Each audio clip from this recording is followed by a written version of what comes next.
மாணவ கண்மணிகள் அனைவருக்கும் என்னிய காலை வணக்கங்கள். மாணவ கண்மணிகள் அனைவரும் நலமாக உள்ளீர்களா? மாணவ கண்மணிகள் தங்களுடைய வழிபாட்டினை கூறிவிட்டீர்களா?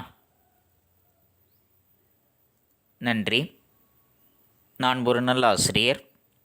நான் உங்களுக்கு தாயாகவும் தந்தையாகவும் இருந்து முறையான கல்வியை அன்புடன் போதிப்பேன். நான் ஒரு நல்ல ஆசிரியர். நான் உங்களுக்கு தாயாகவும் தந்தையாகவும் இருந்து முறையான கல்வியை அன்புடன் போதிப்பேன். நான் ஒரு நல்ல ஆசிரியர். நான் உங்களுக்கு தாயாகவும் தந்தையாகவும் இருந்து முறையான கல்வியை அன்புடன் போதிப்பேன். அனைவருக்கும் என் இனிய காலை வணக்கங்கள். மாணவ கண்மணிகளை, நாம் நேற்று பார்த்த பாடப்பகுதியானது தலைக்குளம் என்பதில் இரண்டாவது பகுதியை பற்றி பார்த்தோம்.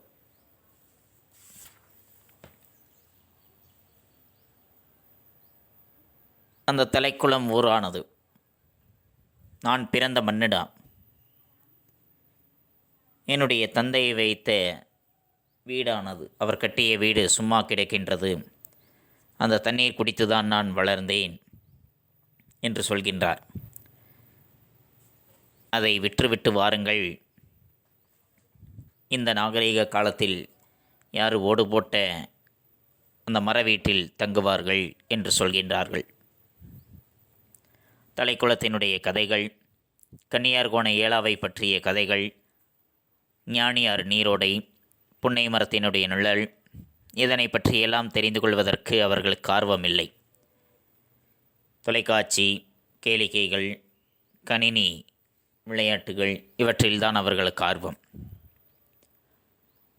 என்னுடைய தாத்தா சொல்லித்தந்த அந்த பாதுகாக்கப்பட வேண்டிய விஷயத்தை என்னுடைய பேர குழந்தைகளுக்கு சொல்லித்தரலாம் என்றால் அவர்கள் என் கிட்டே கூட வரமாட்டார்கள். அப்படியே வந்தாலும் சொல்ல முடியாதபடி மொழியானது பெரும் எதிரியாக மாறிவிட்டது. மொழியானது இப்பொழுது தலைமுறைகளை வெட்டி விளக்கக்கூடிய வாளாக மாறிவிட்டது தான் மிகப்பெரிய விந்தையாக இருக்கின்றது.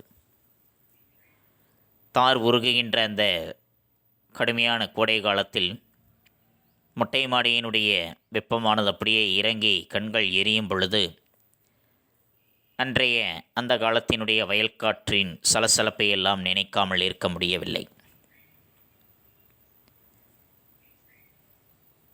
சரி, அந்த வீட்டினை விற்றுவிடலாம் என்று பத்திரிகையில் அனைவரினுடைய பார்வையிலும் படும்படி விளம்பரம் கொடுக்க யோசனை கொடுத்தான் அவருடைய மூத்த மகன். விளம்பரமும் கொடுக்கப்பட்டது. இரண்டாவது நாள் வீடு தேடி வந்தவர் விளம்பரத்தை பார்த்தேன். நான் ஒரு ஓய்வு பெற்ற நீதிபதி என்று சொல்கின்றார். வீடு பார்க்கலாமா என்று கேட்டார். சரி, பார்க்கலாம். 100 கிலோமீட்டர் போகணும் என்று சொல்கின்றார்.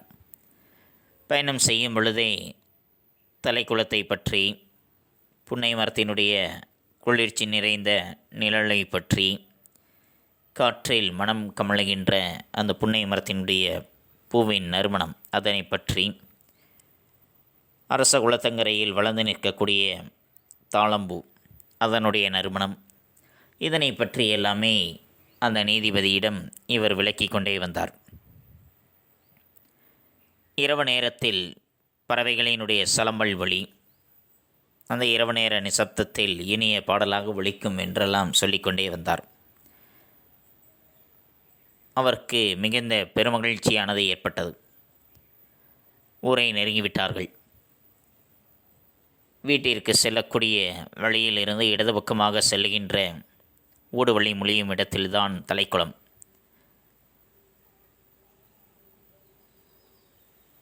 ஒருவேளை இப்பொழுது அது நகரமாக மாறியிருக்கலாம். பூட்டப்பட்டு கிடந்த அந்த வீட்டை திறந்து காட்டுகின்றார். நீண்ட காலமாக பூட்டப்பட்டு இருந்ததால் குடியேறி இருந்த வௌவால்கள் அவர்களுடைய தலைக்கு மேல் பறந்து சென்றன. அந்த பழமையினுடைய வாடை மிகவும் நாற்றமாக வீசியது. வீடு அவருக்கு மிகவும் பிடித்துவிட்டது. கிணறு எங்கே என்று கேட்கின்றார்.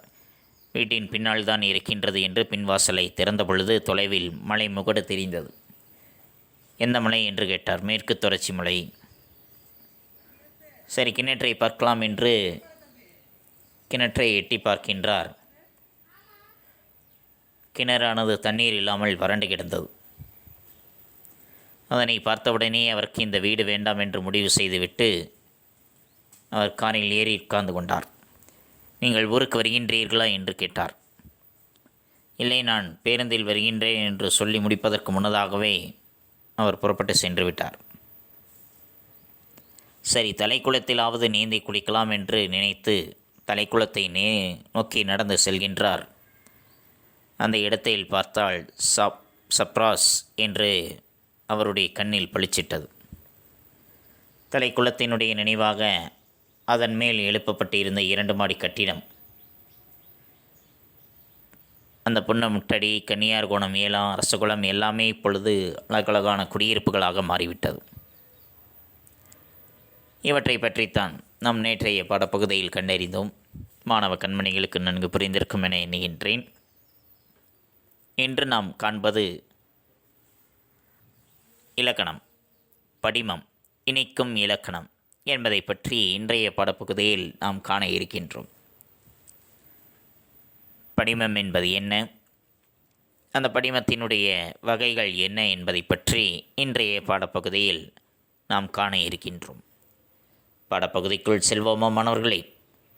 தங்களுடைய பாடப்புத்தகத்தில் பக்கம் எண் 122 எடுத்துக்கொள்ளுங்கள். எடுத்துக்கொண்டீர்களா? நன்றி. படிமம். படிமம் என்றாலே காட்சி என்பது பொருள்.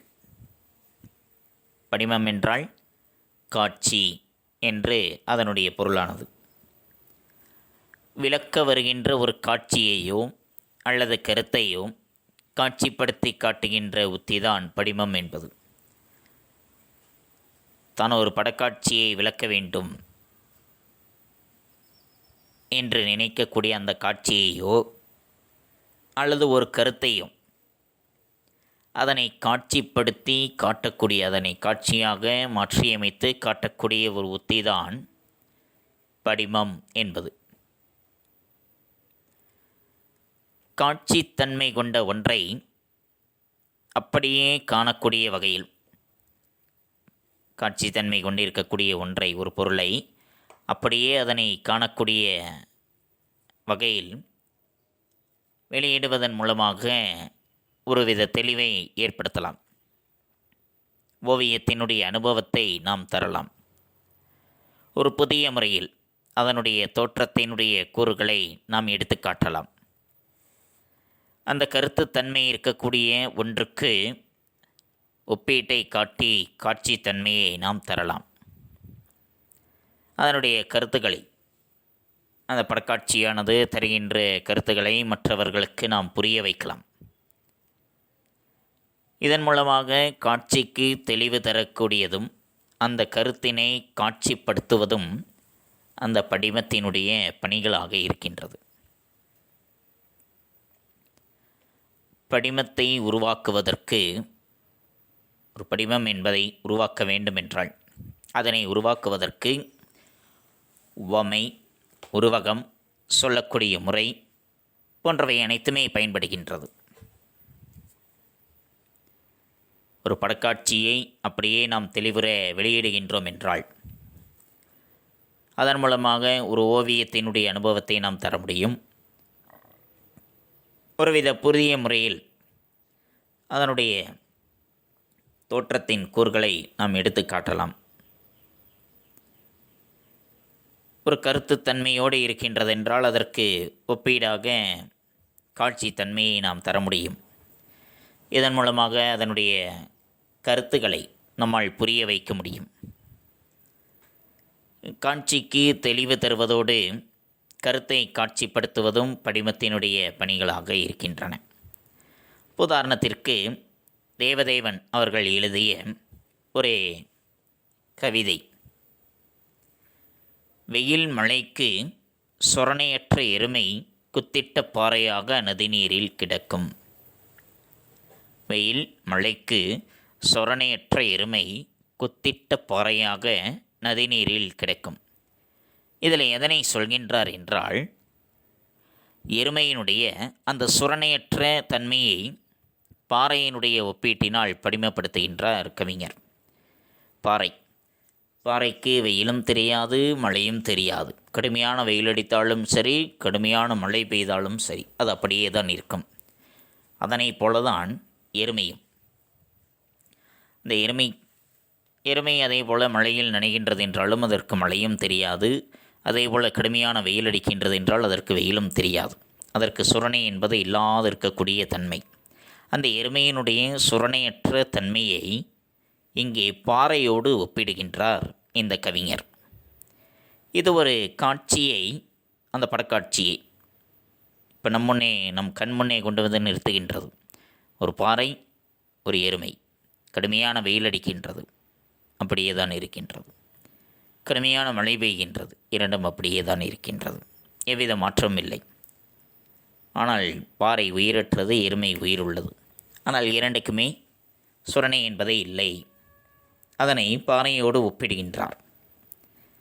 அதே போல் இன்னொரு கவிதை, கத்தல்களின் நெருக்கடியில் தத்துவங்கள் குழந்தைகள் போல் அடிக்கடி தொலைந்து போகும். கத்தல்களின் நெருக்கடியில் தத்துவங்கள் குழந்தைகள் போல் அடிக்கடி தொலைந்து போகும். குழந்தைகள் தொலைந்து போதல் என்பது காட்சியாக நாம் கண்ட அனுபவம். குழந்தைகளானவர்கள் தொலைந்து போகின்றார்கள் என்றால் இது காட்சியாக நாம் நேரில் கண்ட ஒருவித அனுபவம்தான் இது. அதனை கூச்சல்களுக்கிடையில் நல்ல தத்துவங்கள் தெரியாமலே போய்விடுகின்றது. கூச்சல்கள் ஏற்படுகின்றது என்றால், கூச்சல் குழப்பம் ஏற்படுகின்றது என்றால், அந்த கூச்சல்களுக்கிடையே நல்ல தத்துவங்களானது. ஒருவர் கத்துகின்றார், பலர் சேர்ந்து கத்துகின்றார்கள், கூச்சல் போடுகின்றார்கள் என்றால், அந்த கூச்சல்களுக்கிடையே ஒருவர் கூறக்கூடிய ஒரு அருமையான தத்துவமானது, ஒரு சிறந்த தத்துவமானது, அது வெளிப்படாமலேயே,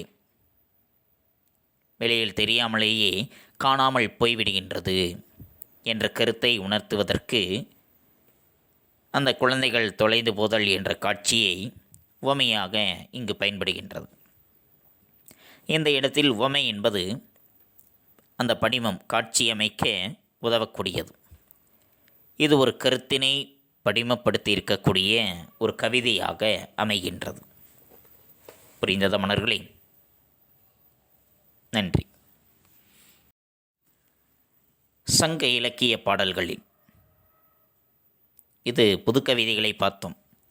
அதே போன்றுதான் சங்க இலக்கிய பாடல்களிலும் பல உவமைகளானது படிமங்களாக பயன்படுத்தப்பட்டிருக்கும். ஒரு உவமையாக ஒரு கருத்தினை விளக்கிச் சொல்லும் பொழுது அங்கே காட்சியாக அவை பயன்படுத்தப்படுகின்றன. அலைநீர் தாழை அன்னம் பூப்பவும் தலைநாள் செருந்தி தமணியம் மருட்டவும் கடுஞ்சூள் முண்டகம் கதிர்மணி களா அளவும் நெடுங்கால் புன்னை நித்திலம் வைப்பவும். அலைநீர் தாழை அன்னம் பூப்பவும் தலைநாள் செருந்தி தமணியம் மருட்டவும் கடுஞ்சூள் புண்டகம் கதிர்மணி களா அளவும் நெடுங்கால் புன்னை நித்திலம் வைப்பவும். சிறுபானாற்றுப்படையில் வரக்கூடிய பாடலானது. நல்லியகோடன் அவர்கள் ஆட்சி செய்திருக்கக்கூடிய ஓய்மா என்ற நாட்டில் இருக்கக்கூடிய எயிர்பட்டினம் என்ற நகரமானது அந்த காலத்தில் சிறப்புற்று விளங்கியதாக இருந்தது. அந்த ஊரில் இருக்கக்கூடிய கடற்கரையில், அலைநீர் கடற்கரையில் தாழை அன்னம் பூப்பவும் அந்த ஊரில் இருக்கக்கூடிய எயிர்பட்டினம் என்ற ஊரில் இருக்கக்கூடிய கடற்கரையில் தாழை மலரானது அன்னத்தை போன்று, அன்னப்பறவையை போன்று பூத்திருக்கின்றதாம். எது? தாழை மலர். தாழை மலர் எதனை போன்று பூத்திருக்கின்றது? அன்னப்பறவையை போன்று அவை மலர்ந்திருக்கின்றது என்று சொல்கின்றார். அதேபோல தலைநாள் செருந்தி தமனியம் மருட்டவும். தலைநாள் செருந்தி தமனியம் மருட்டவும். காண்பவர்கள் பொன்னோ, இது பொன்னோ, இது தங்கமோ என்று மருளச் செய்யும். அவர்களே பார்த்து மருளும்படி, வியப்படையும்படி செருந்தி மலர்கள் செறிவாய் தோன்றுகின்றன. பார்ப்பவர்களே வியக்கும் அளவிற்கு செருந்தி மலர்களானது அங்கே செறிவாக தோன்றியிருக்கின்றனவாம். கடுஞ்சோள் முண்டகம் கதிர்மணி களா அளவும். கடுஞ்சோள் முண்டகம் நீலமணியோ என களிமுள்ளிப்பூ ஒளியுடன் நிறைந்து காணும். நீலமணியோ என நினைத்து களிமுள்ளிப்பூ ஒளியுடன் நிறைந்து காணுமாம். நெடுங்கால் புன்னை நெத்திலம் வைப்பவும். முத்துகளுக்கு இணையானதாக இருக்கக்கூடிய அரும்புகளை உடைய புன்னை மரங்கள் அங்கே செழித்து ஓங்கி காட்சி தருகின்றன என்று சொல்கின்றார்கள். இது அந்த பாடலினுடைய பொருள். இங்கே தாழை மலரானது அன்னப்பறவையை போன்றும், செருந்தி மலரானது பொன்னை போன்றும், முள்ளி மலர் நீலமணியை போன்றும், புன்னை மரத்தில் அரும்புகளானது முத்துகளைப் போலவும் இருப்பதாக இங்கே காட்சிப்படுத்தி இந்த பாடல் பாடப்பட்டு இருக்கின்றது. அப்படி காட்சிப்படுத்துவதனால் இந்த பாடலானது படிமமாக இருக்கின்றது. இதனை போன்றே சங்கப் பாடல்களிலும் பல உவமைகள், உள்ளுரை உவமைகள், படிமங்களினுடைய மிகுதியை காண்பதற்கு முடிகின்றது. படிமம் என்பது உவமையிலும் அமைகின்றது, உவமை இல்லாமல் மற்றவற்றிலும் அமையக்கூடியது. உவமை என்பது கருத்தினுடைய தன்மையினால் அமையக்கூடியது. ஆனால் படிமம் என்பது காட்சியினுடைய தன்மையினால் மட்டுமே அமையக்கூடியது.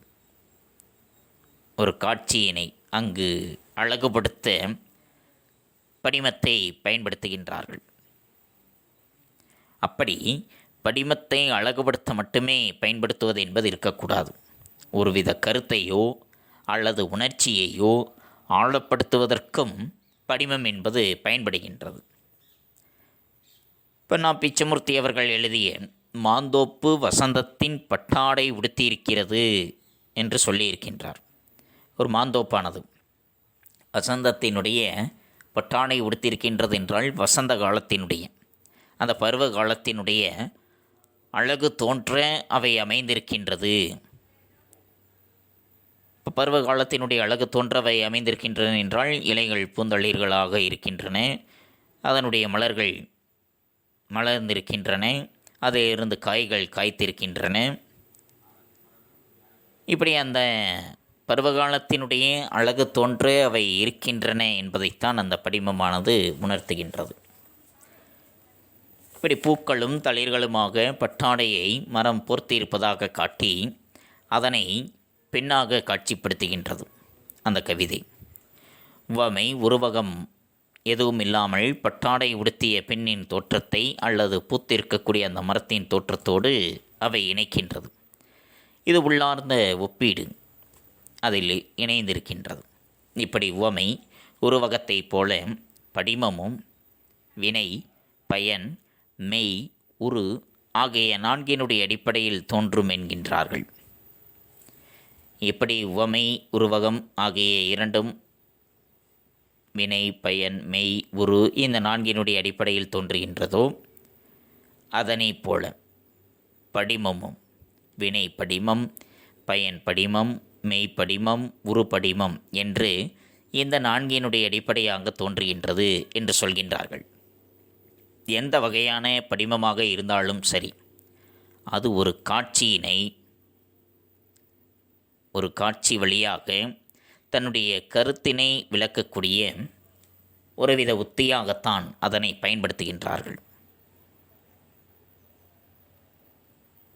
காட்சி வழியாக தன்னுடைய கருத்தினை விளக்கக்கூடிய ஒரு உத்தியாகத்தான் படிமமானது இந்த 4 வகையிலும் பயன்படுத்தப்படுகின்றது. அதனை பற்றி காண்போமா? நன்றி. வினைப்படிமம். கட்டில் நினக்கும் இழிசினன் கையது போழ்தூண்டு ஊசியின் விரைந்தன்று மாதோ ஊர்கொள வந்த பொருணனொடு ஆர்புனை தெரியல் நெடுந்தகை போரே. கட்டில் நினக்கும் இழிசினன் கையது போழ்தூண்டு ஊசியின் விரைந்தன்று மாதோ ஊர்கொள வந்த பொருணனோடு ஆர்புனை தெரியல் நெடுந்தகை போரே.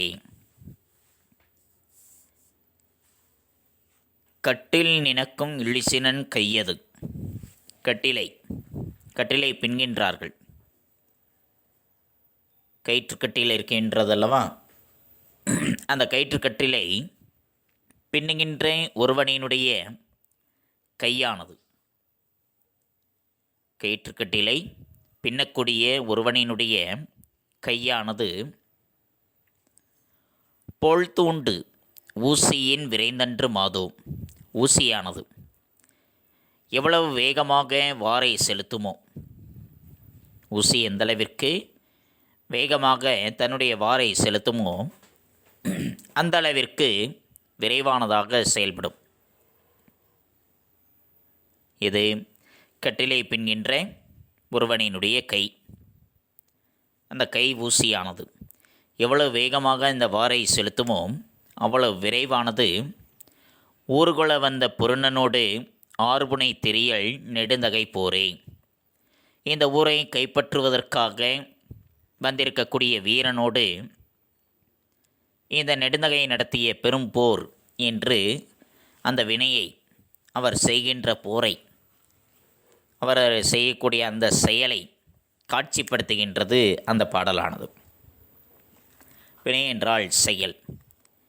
அவர் செய்யக்கூடிய செயலை காட்சிப்படுத்தக்கூடியது. என்ன செயல் செய்கின்றார்? ஒரு பெரும் போர் புரிகின்றார். கட்டிலை பின்னக்கூடிய ஒருவனினுடைய கை ஊசி எவ்வளவு வேகமாக அந்த வாரை செலுத்துமோ அவ்வளவு விரைவானது இந்த ஊரை கைப்பற்றலாம் என்று நினைத்து வந்த வீரனோடு இந்த நெடுந்தகை நடத்திய பெரும் போர் என்று அந்த வினையை காட்சிப்படுத்துகின்றது இந்த பாடலானது. காலை இளம்பெயில் நன்றாக மேய தும்பறுத்து துள்ளி வரும் புதுவெயில். காலை இளம்பெயில் நன்றாக மேய தும்பறுத்து துள்ளி வரும் புதுவெயில். இணைத்து கட்டப்பட்டு இருக்கக்கூடிய அந்த தும்பிலிருந்து, அந்த கயிற்றிலிருந்து அறுத்து கொண்டு கன்றுக்குட்டியானது துள்ளி குதித்து வருகின்றது. இதை எல்லோருமே அறிந்த ஒரு காட்சி. அந்த காட்சியினை காலை நேரத்தில் உதிக்கக்கூடிய அந்த இளம் வெயிலினுடைய அழகினை அந்த கன்றினுடைய செயலோடு ஒப்பிடுகின்றார். காலை நேரத்தில் கதிரவன் உதிக்கின்றார். அப்படி அவர் உதிப்பது யாரும் கட்டி வைத்து அவிழ்க்கக்கூடியது என்பது இல்லை. அவர் காலையில் உதிப்பது மாலையில் மறைவது என்பது இயற்கை நிகழ்வு. அந்த இயற்கை நிகழ்வை நன்றாக மேய்வதற்காக கட்டப்பட்டு இருக்கக்கூடிய தும்பிலிருந்து தன்னுடைய கயிற்றை அறுத்து கொண்டு கன்றுக்குட்டியானது துள்ளி குதித்து வருவதைப் போல அந்த கன்றினுடைய செயலோடு இந்த இளம் வெயிலினுடைய அழகினை படிமப்படுத்தி இருக்கின்றார் அந்த கவிஞர். புரிந்ததா மன்னர்களே? இது வினைப்படிமம் என்பது செயலை காட்சிப்படுத்தக்கூடியது. பயன்படிமம். நோம் என் நெஞ்சே, நோம் என் நெஞ்சே, புன்புலத்து அமன்ற சிறியலை நெருஞ்சி கட்கின் புதுமலர் முட்பயந்தாங்கு இனிய செய்த நம் காதலர் இன்னா செய்தல் நோமென் நெஞ்சே. நோமென் நெஞ்சே, நோமென் நெஞ்சே, புன்புலத்து அமன்ற சிறியலை நெருஞ்சி கட்கின் புதுமலர் முட்பயந்தா அங்கு இனிய செய்த நம் காதலர் இன்னா செய்தல் நோமென் நெஞ்சே என்று குறுந்தொகை பாடலானது குறிப்பிடுகின்றது. இனிய செய்தல் இன்னா செய்தல். இனிய செய்தல் நன்மை செய்வது, இன்னா செய்தல் தீமை செய்வது. இதனுடைய பயன்களை இனிய நெருஞ்சிப்பூ இன்னா முள் என்று காட்சி பொருள்களால் படிமப்படுத்துகின்றார். இனியன செய்தால், அதாவது நன்மையே செய்தால் அது நெருஞ்சிப்பூவை போன்றது. நெருஞ்சிப்பூ முள் இருக்குமல்லவா, அது அந்தளவிற்கு மிகுந்த வலியை தராது, மிக மெல்லியதாக இருக்கும். அதுவே இன்னா செய்தால் தீமை செய்கின்றார் என்றால் அது முல்லை போன்றது. காலில் குத்திவிட்டதென்றால் வலிக்கும், காயம் ஏற்படும், பின் விளைவை ஏற்படுத்தக்கூடியது என்று அதனுடைய பயனை நன்மை செய்தோம் என்றால் நன்மையே விளையும், தீமை செய்கின்றோம் என்றால் அதன் மூலமாக தீமைதான் விளையும் என்று அதனுடைய பயன்களை இங்கே காட்சிப்படுத்துகின்றார் அந்த கவிஞர். இனியன செய்தால் அது நெருஞ்சிப்பூ என்றும், இன்னா செய்வது முள் என்றும் தன்னுடைய காட்சி பொருள்களால் படிமப்படுத்தி இருக்கின்றது இந்த கவிதையானது. இது அதனுடைய பயனை விளக்கக்கூடியது. நன்மை செய்தால் நன்மை என்ற பயன் கிடைக்கும், தீமை செய்தால் தீமை என்ற பயன்தான் கிடைக்கும் என்று அதனுடைய பயனை இங்கே காட்சிப்படுத்தி இருக்கின்றது இந்த கவிதையானது. புரிந்ததா மாணவர்களே? நன்றி. மெய்ப்படிமம். மெய் என்றால் வடிவம். யானைதன் வாய்நிறை கொண்ட வலிதேம்பு தடக்கை குன்று புக பாம்பின் தோன்றும். யானை தன் வாய்நிறை கொண்ட வலிதேம்பு தடக்கை குன்று புகு பாம்பின் தோன்றும். யானை, மதம் கொண்ட யானையானது தன்னுடைய வாய்க்குள், வாய்நிறை கொண்ட வலிதேம்பு தடக்கை, மதம் கொண்ட யானையானது தன்னுடைய வாய்க்குள் தன்னுடைய பெரிய துதிக்கையின் மூலமாகத்தான் உணவை வைக்கின்றது. யானை உணவினை எதன் மூலமாக உண்கின்றது? தன்னுடைய துதிக்கையின் மூலமாகத்தான். தன்னுடைய துதிக்கையின் மூலமாக தன்னுடைய வாய்க்குள் உணவை வைக்கின்றது யானையானது. அந்த யானையினுடைய வாய் ஒரு மலை குகையினுடைய வாயினைப் போல இருப்பதாகவும், உணவை எடுத்துச் செல்லக்கூடிய அந்த துதிக்கையானது, அந்த யானைக்கு உணவை எடுத்துச் செல்லக்கூடிய அந்த துதிக்கையானது அந்த மலை குகையில் நுழையக்கூடிய பாம்பினைப் போல இருப்பதாகவும் அதனுடைய வடிவத்தை இங்கே காட்சிப்படுத்தி இருக்கின்றார். மதம் கொண்ட ஒரு யானை தன்னுடைய வாய்க்குள் பெரிய துதிக்கையின் மூலமாக உணவினை செலுத்துகின்றது. அப்படி யானையினுடைய வாய் எதனைப் போல இருக்கின்றது என்றால், ஒரு மலை குகை, ஒரு குகையினுடைய வாயினைப் போல இருப்பதாகவும், அந்த வடிவத்தில் இருப்பதாகவும், அதற்கு உணவை எடுத்துச் செல்லக்கூடிய அதனுடைய துதிக்கையானது அந்த மலைக்குகைக்குள் உள்ளே நுழையக்கூடிய பாம்பினைப் போல இருப்பதாகவும் அதனுடைய வடிவத்தை இங்கே காட்சிப்படுத்தி இருக்கின்றார். அதேபோல தற்கால புதுக்கவிதையில் கோவை பழ மூக்கும், பாசிமணி கண்ணும், சிவப்பு கோட்டு கழுத்தும், வேப்பிலை வாழும் என்று சொல்கின்றார். கோவை பழத்தை போன்று சிவந்ததாக மூக்கு இருக்கின்றதாம். பாசிமணியை போன்று அதனுடைய கண்கள் இருக்கின்றதாம். சிவந்த நிறத்தில் வளைந்த கழுத்தினை கொண்டிருக்கின்றதாம். வேப்பிலையை போன்று அதனுடைய வாழும் இருக்கதாக இதிலே அதனுடைய வடிவத்தை இங்கே படிமமாக காட்சிப்படுத்தி இருக்கின்றார் இந்த கவிஞர். இது மெய்ப்படிமம், அதாவது வடிவப்படிமம் என்பது. புரிந்ததா மாணவர்களே? நன்றி. உருப்படிமம். உரு என்றால் நிறம். பொருள் தேடி வருவதற்காக பிரிந்த தலைவன் சொல்லிச் சென்ற காலம் வந்தது. இந்த காலத்திற்குள் வந்து விடுவேன் என்று அவன் சொல்லிச் சென்ற காலம் வந்தது. ஆனால் தலைவன் வரவில்லை. அந்த நிலையில் மாலை வேளையில் தலைவி படுகின்ற துன்ப மிகுதியை தோழி கூறுகின்றார். உலைக்களத்திலே நன்றாக வெந்து பின் மெல்ல மெல்ல ஆறிக்கொண்டிருக்கக்கூடிய பொன்னிறம் போல் அந்திவானம் விளங்கிய அந்த காட்சியை வெந்தாறு பொன்னின் அந்தி பூப்ப என்று அந்த பாடல் உருப்படிவமாக அமைந்திருக்கின்றது. வெந்தாறு பொன்னின் அந்தி பூப்ப என்று அது உலைக்களத்திலே நன்றாக வெந்து மெல்ல மெல்ல ஆறிக்கொண்டிருக்கக்கூடிய பொன்னின் நிறத்தை போல, தங்கத்தின் நிறத்தை போல அந்திவானமானது, அந்தி நேர வானம், மாலை நேரத்தை வானமானது விளங்குகின்றது என்ற அந்த காட்சியினை இந்த பாடல் மூலமாக அதனுடைய நிறப்படிமமாக சொல்லியிருக்கின்றார். வெந்தாறு பொன்னின், உலைக்களத்தில் நன்றாக வெந்து தற்பொழுது ஆறிக்கொண்டிருக்கக்கூடிய அந்த பொன்னினுடைய தங்கத்தினுடைய நிறத்தை போல அந்திவானமானது பூத்திருக்கின்றது என்று சொல்கின்றார். நாம் விரும்பிய அல்லது சிந்தித்த ஏதாவது ஒரு கருத்து வடிவத்திற்கு விளக்கம் தருவதற்காகவும் புலன்களினுடைய உணர்வுகளை வெளிக்கொண்டு வருவதற்காகவும் செய்யப்படுகின்ற மனதின் மொழிபெயர்ப்பு தான் படிமம் என்பது. படிமங்கள் பொருள்வளம் மிக்கவை, கருத்து செழிப்புடையவை, பாடலினுடைய மொத்த பொருளையும் சிறப்புறச் செய்பவை. இவை இலக்கியங்களில் காட்சிகளையும் கருத்துகளையும் உண்மைகளையும் உணர்வுகளையும் வெளிக்கொணரக்கூடிய கருவியாக படிமமானது ஆளப்படுகின்றது. உவமையும் படிமமும். தொல்காப்பியர் உவமை ஒன்றையே அணியாக கூறியிருக்கின்றார்.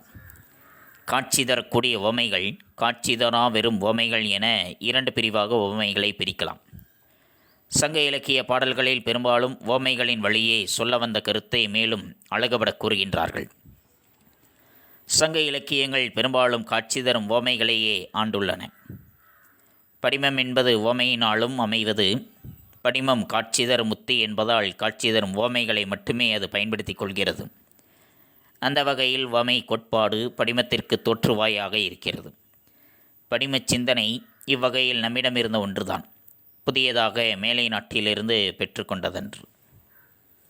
புரிந்தத மணர்களே? நன்றி. மாணவ கண்மணிகளே, இதுகாரும் நாம் கண்டறிந்தது படிமம் என்பதை பற்றி பார்த்தோம். படிமம் என்றால் காட்சி என்பது பொருள். விளக்க வந்த ஒரு காட்சியையோ கருத்தையோ காட்சிப்படுத்தி காட்டுகின்ற உத்தி படிமம் என்பது. காட்சி தன்மை கொண்ட ஒன்றை அப்படியே காணும் வகையில் வெளியிடுவதன் மூலம் ஒரு தெளிவை ஏற்படுத்தலாம், ஓவிய அனுபவத்தை தரலாம். சங்க இலக்கிய பாடல்களில் பல உவமைகள் படிமங்களாக பயன்படுத்தப்பட்டு இருக்கின்றன. படிமம் உவமையிலும் அமையும், உவமையின்றி பிறவற்றாலும் அமையக்கூடியது.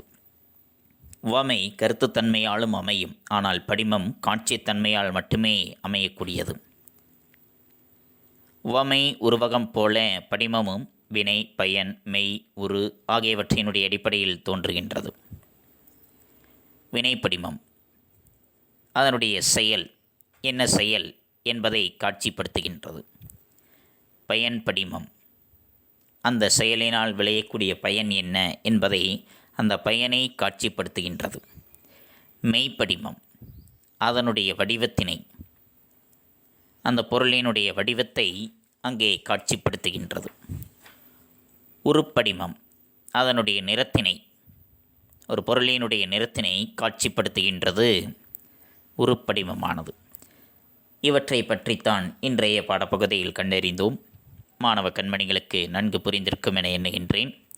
அடுத்து நாம் காண்பது பாடப்புத்தகம் படித்தல். பாடப்புத்தகம் படித்தல் பக்கம் எண் 122, 123 மற்றும் 124.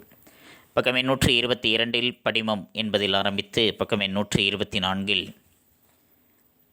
உருப்படிமம் என்பது வரைக்கும் மாணவ கண்மணிகள் பாடப்புத்தகம் படித்தலாக எடுத்துக்கொண்டு எழுந்து நின்று உறக்கப்படியுங்கள். தங்களுடைய படித்தல் பயிற்சியினை சற்று மேம்படுத்திக் கொள்ளுங்கள். அடுத்து நாம் காண்பது இலக்கண தேர்ச்சிகள். பக்கம் எண் 124 படிமம் என்பதன் பொருள். படிமம் என்பதன் பொருள் சொல், செயல், காட்சி, ஒளி. காட்சி. காலை இளம்வெயில் நன்றாக மேய தும்பறுத்து துள்ளி வரும் புதுவெயில். இக்கவிதையில் எந்த படிமம் பயின்று வந்திருக்கின்றது? பயன், வினை, மெய், உரு. எந்த படிமமானது இங்கே பயின்று வந்திருக்கின்றது? வினை, அதனுடைய செயல். கூற்று. உவமை உருவகம் போல படிமமும் வினை, பயன், மெய், உரு ஆகியவற்றின் அடிப்படையில் தோன்றும். காரணம், எவ்வகையான படிமமாக இருந்தாலும் அது காட்சி வழியே கருத்தினை விளக்குவதில்லை. கூற்று சரி. நான்கினுடைய அடிப்படையில் தான் அது தோன்றுகின்றது. அடுத்து, எந்த வகையான படிமமாக இருந்தாலும் சரி, அது காட்சி வழியே கருத்தை விளக்குவதில்லை என்று சொல்கின்றார்கள். ஆனால் எவ்வகையான படிமமாக இருந்தாலும் அது காட்சி வழியே கருத்தினை விளக்கும் ஒரு உத்தியாக பயன்படுகிறது. அப்போ கூற்று சரி, காரணம் தவறு. மெய்ப்படிமத்திற்குரிய பாடல். மெய்ப்படிமம். நெருஞ்சி கற்கின் புதுமலர் முற்பயந்தாங்கு பாசிமணி கண்ணும் சிவப்பு கோட்டு கழுத்தும் கட்டில் நினக்கும் இழிசினன் கையது வெந்தாறு பொன்னி நந்தி பூப்பேன்.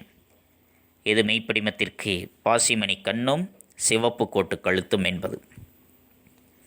மாந்தோப்பு வசந்தத்தின் பட்டாடை உடுத்தியிருக்கிறது. இதில் எந்த வகை படிமம் இருக்கின்றது? வினைப்படிமம். குறித்து கொண்டே இருக்கலாம். அடுத்து வீட்டுப்பாடம். வீட்டுப்பாடம் பக்கம் எண் 125. பக்கம் எண் 125 நெடுவினா. 3வது நெடுவினா. சென்னையில் உள்ள மயிலாப்பூர், கந்தகோட்ட பகுதிகளில் செயலில் எவ்விதம் காட்சிப்படுத்தப்பட்டு இருக்கின்றது என்ற நெடுவினா. அந்த நெடுவினாதான் வீட்டுப்பாடம்.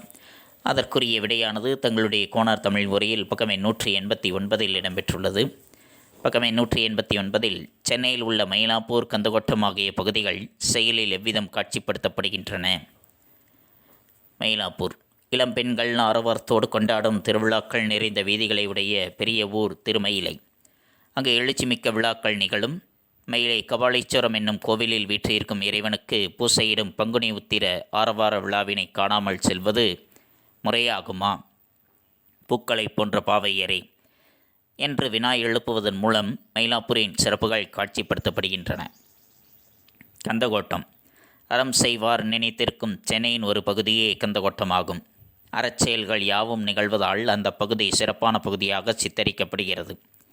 எனவே கந்தகோட்டம் எடுத்துக்காட்டாய் மேற்கொள்ளப்பட வேண்டிய பகுதியாகவும் காட்சிப்படுத்தப்படுகிறது.